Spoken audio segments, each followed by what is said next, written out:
अस्सलाम वालेकुम दोस्तों, तो खुश आमदीद कश्मीरी सूफिज़म चैनल पे। आज करो अस कत नफ्स अमारच।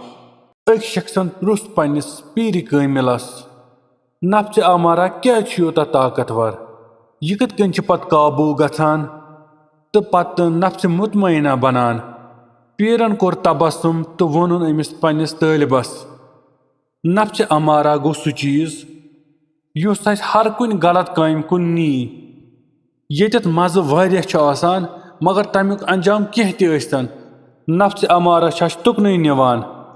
नफ्स अमारा छ शरारतस ताकत समझावान, गुरूरस इज्जतुक नाव दिवान, दिलस मज ख्वाहिशात वथान, वनान आजाद, अमे नफ्स अमारक गुलाम बनेमत।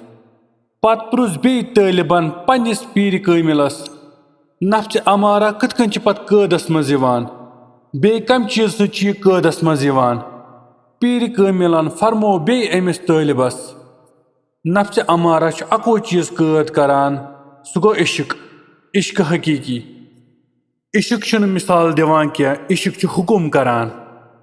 येल कंस इंसानस इश्क हकीकी गछान छु, तमिस छुन पनुन आसुन रोजान क्या, तमिस यह आसुन छ आसान सह आसुन छ खत्म गछान। तौर कुस्तान चीज बसने अचान, सह गो इश्क। इश्क हकीकी येल तालिब वुछान छ पन्निस पीर कामिल सिंद वसफ किरदार बे इखलाक, यम चीज वुछित छ तालिब सुन दिल मुतमईन गछान। पत छ पीर कामिल हुकुम दिवान अमिस तालिबस, पीर सुन हुकुम मानित तालिब सुन नफ्स अमारा छ वार वार वार वार कमजोर गछान। बे पत तालिब अथ हुक्मस सत रोजान छ, पत अमिस तालिबस नफ्स अमारा वनान मे गछ हु चीज मगर पत योर वनान इश्क यह खुदा सुन हुकुम क्या, यह गलत काम बह कर यह कहें। रोजान यमो कामों नश वारिया दूर। पत बे अमिस अगर नफ्स अमारा वन यमिस है बदल मगर इश्क छुस वनान ना अमिस दिमो माफी।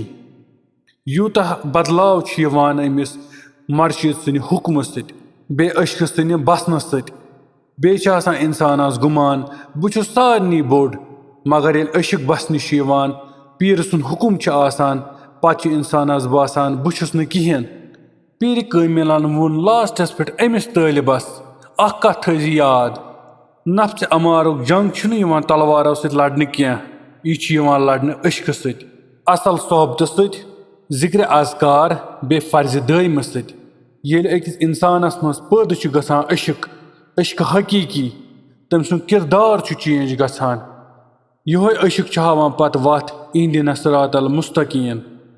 अगर तो यह वीडियो पसंद आमुत तेल करो वीडियो लाइक शेयर तो सन चैनल करो सब्सक्राइब। तुहद सठा शुक्रिया। अस्सलाम वालेकुम।